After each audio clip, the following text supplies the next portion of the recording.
Good day, family. This is the Big Daddy Football Corner. Igama lami nguSimanga, abanye bangibiza ngo-Big Daddy. Yeah, Orlando Stadium. What a beautiful atmosphere. You know, last game, Jose Riviero.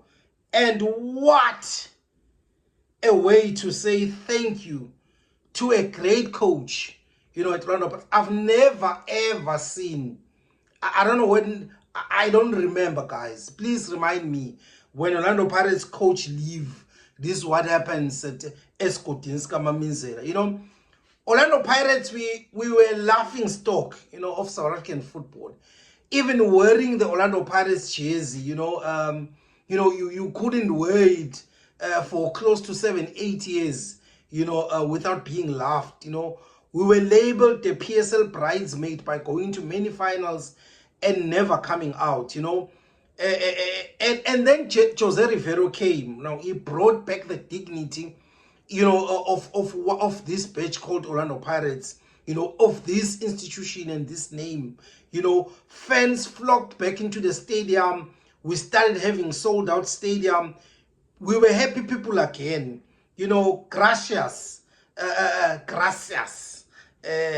Extrenado, Jose Riviero. You know, thank you so much, coach.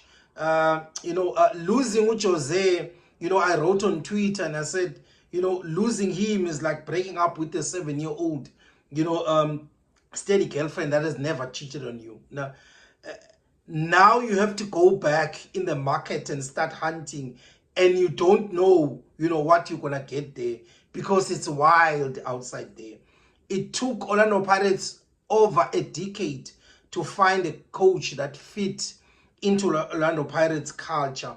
I know, man. Siyabonga Mbana Koko, siyabonga Jose Riviero.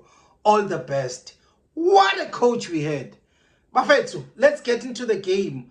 Orlando Pirates played Golden Arrows, second leg of the Betway Premiership. eSgodini, you know, and we thrashed. You know, Golden Arrows, 3-0. You know, and what a way to say, you know, goodbye to a coach like Jose. Now, let's go. The lineup, nothing sinister about it. Obviously, what I enjoyed was obviously seeing Usilepe. You know, I've spoken about him on this channel. I've profiled him a little bit, you know, of what he brings into the match. And I think people are starting to see that we have a player here, you know. And then going into the game, Golden Arrows, again, they played compact and a narrow 4-4-2 structure. That reminds me of Al Ahly, you know, because Orlando Pirates played Al Ahly in the CAF Champions League. It just shows that Golden Arrows has a coach that has played CAF Champions League, because that type of a structure and how they defend, it says to me there is a coach out there, you know. Only if South African players can be tactically disciplined for 90 minutes. You know, just like we see it with North Africans, when there is a game plan, they stick to it from the very first minute to the last one. Because our players tend to lose concentration, you know, in the phases of the match. They switch off in some instances. But that 4-4-2 that I saw for Golden Arrows, it was beautiful to see. But gents, that first round of Pirates goal, you know, when Orlando Pirates is on song, ladies and gentlemen, they are beautiful to watch. The goal that was scored, that first goal, you know, how it started from the right, with Usilepe and Ukota, interchange of passes, and then Ukota cutting in, and then obviously switching play to Urele on the other side, you know, and then, you know, and then he danced on the ball, you know, trying to find space, you know, you know, Zamavula Vala, you know, and then he just got an inch of space that he wanted.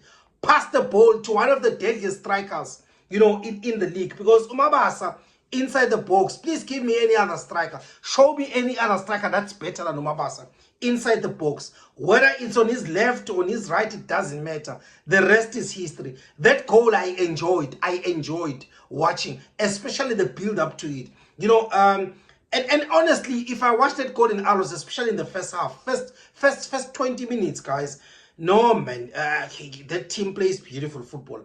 I'm not going to lie. The interchange of passes, it was very interesting to see. What I enjoyed about the Golden Arrows, remember, guys, let's go back and watch what I said about Orlando Pirates build-up, especially after the game against Golden Arrows. So I noticed that Orlando Pirates build-up, man, has been very erratic of late. Versus Kaizer Chiefs, Orlando Pirates struggled, especially in the first half. And now against Golden Arrows in the entire first half, they were very, very much confused in terms of how to get behind the press.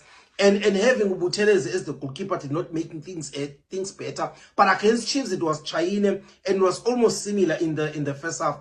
And I still don't understand why in this particular match against Golden Arrows, why the Orlando Pirates centre-back could not stretch the field up during build-up. Because you needed one centre-back to go to the almost corner area, as well as the other centre-back towards the of the 12-yard area as well. And then what you then do is then your right back and your left back, they also stretch the field towards the line.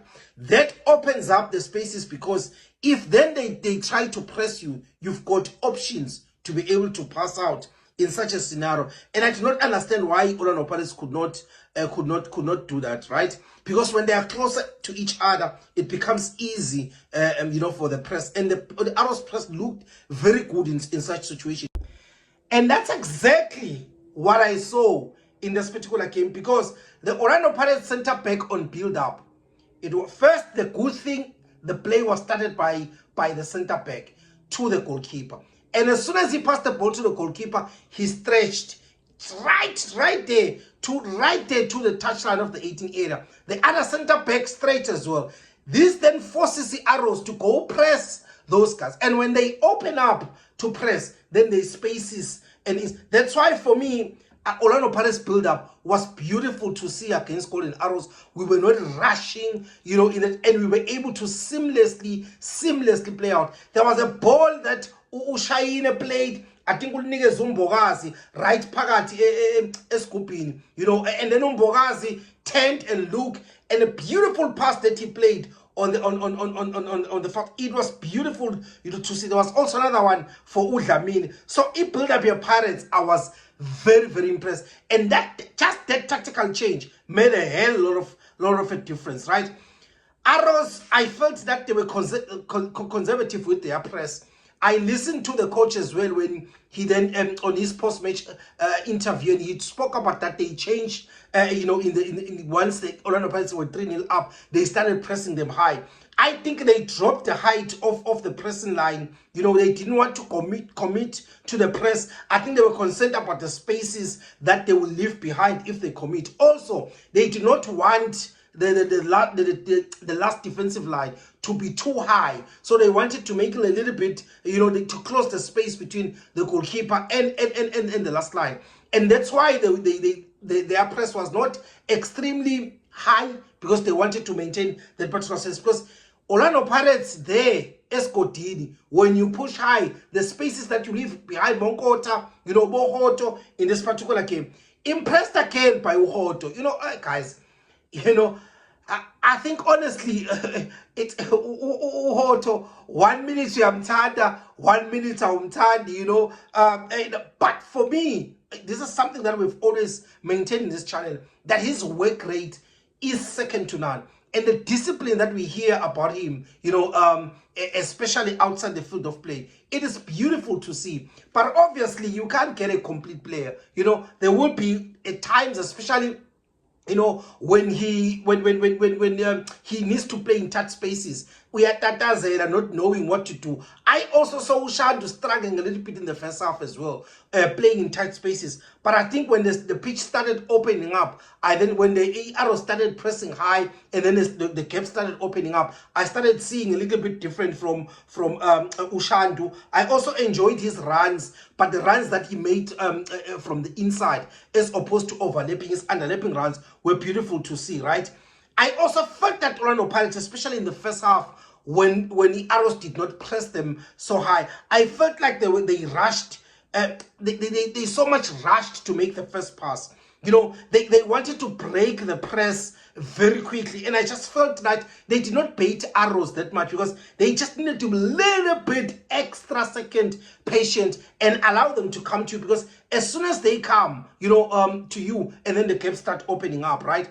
I also enjoyed Makaula's tactical flexibility. I think this is something that he normally shows in some games, and then other games he doesn't do it, especially when he moves and he drops into the center back. Sometimes on build up, he's going to make you be the third center back, and then you maintain the 3-1 build up play times 3-2 build up play. For me, it is beautiful to see. You know, I know Lefate always talks about this, that he always liked those positional rotation. When a player, when he moves from a certain position, the other player fits the other position. When this other player moves into another position, the other one fits, so that the structure remains the same. It was beautiful, beautiful to see. In my halftime analysis, I just felt that for the first time in a very long time, Orlando Pirates were in control of the match, which is something that we've always been critical of with Jose and his team. The fact that they might win matches, but you can see that they don't control the match. Where you can see that the team is controlling the match, they have the match in their own hands. Because they always say, you know what, if you have the ball, how is the other team going to hate you? Because they're going to hate you when you have the ball. I also enjoyed, in the halftime, I also felt that Orlando Pirates just needed a cushion goal, so that at least we can get, you can introduce the other Cocomelons that were sitting on the bench, right? Then in the second half, exactly that. Orlando Pirates, boom, boom, 2 goals that they scored. I was happy to see Dlamini scoring from a free kick. You know, it's been a while, you know, because he's got a beautiful technique. Guys, please show me any other player in the Premier League, in the PSL, that actually that places free kick the way Dlamini in this kind of situation Dlamini does. It was beautiful to see. You know, I control. I really, really enjoyed that element of the game because we don't see it. But happy to see that control back at Orlando Pirates. Dominant display in my own view for Orlando Pirates. I don't think Arrows gave Orlando Pirates any threat. And as soon as we start making a lot of changes, obviously the intensity dropped.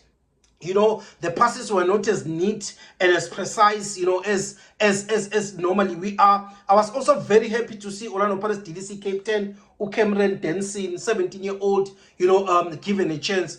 And that is one thing that we'll always remember about Jose, coming in, fitting into Orlando Pirates model, and giving as much youngsters from the DDC games. We can count. Cocomelons, you know, they belong at Orlando Pirates, right? I don't want to sound like I'm being negative, but already Opane, I think you will find very difficult to break into the Orlando Pirates team. I've watched him very close a lot of times, and I'm still struggling to find that special trait and what makes him special, that make him, you know, that will make him start games for Orlando Pirates. Because when the passer is fit, you know, I think he goes back being a number 4 striker at Orlando Pirates. I'm yet to see what is it that is he has specially that he can actually go ahead and play ahead of Lepasa, ahead of Mahopa, ahead of Ulokuzana, ahead of Mabasa as well. So yeah, but beautiful to see Orlando Pirates fans coming out, a lot of banners in that stadium. Also beautiful to see the banner that I've been promoting on the show inside the stadium. Guys, Orlando Pirates supporters, thank you. And Jose, thank you. If there's anything, guys, that I've left, you know, in this game, because there was not much tactical into that game in that particular part. There's obviously there will always be something that you're going to observe. Please like, share, and comment, and let me know anything that I've missed, and let's have a conversation. ayeye